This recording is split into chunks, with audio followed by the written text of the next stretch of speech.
Alors que la situation du moment est alarmante déjà, notamment en Espagne, avec 27,16% de sans-emploi, soit plus d'un jeune sur 4. Alors, si le pays n'implose pas, ou pas encore, c'est en partie grâce à l'économie souterraine. Le travail au noir, visible dans tout le pays, est toléré par les autorités pour éviter que le pays ne bascule dans la révolution. Reportage de nos correspondants sur place, Jean Gordillot et Aude Soufi. Dès le lever du jour, ils sont déjà une dizaine sur le trottoir devant cette cafétéria. L'un d'entre eux n'aura pas longtemps à attendre. Un entrepreneur arrive, la discussion est rapide. Le voilà embauché pour la journée à 40 €, 50 avec un peu de chance. Rien n'est officiel, mais à Madrid, tout le monde le sait, la Plaza Ellíptica, c'est l'endroit pour trouver du travail dans le secteur de la construction, sans entretien ni contrat. On te paye en argent au noir, comme on dit. Il te dit 40 €. Et après 2 jours, il te paye et dit au revoir.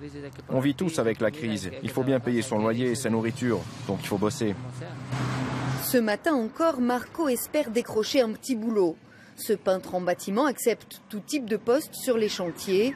Mais il n'est pas le seul. Ils sont 50 à attendre et il n'y a pas de travail pour tout le monde.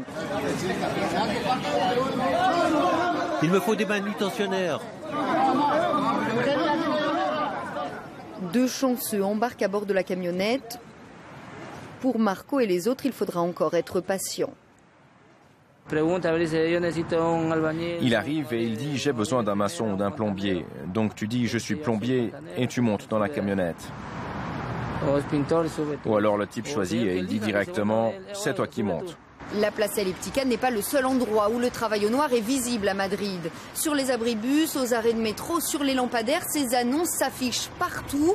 Au total, en Espagne, l'économie souterraine représenterait 23% du PIB et ce chiffre ne cesse d'augmenter.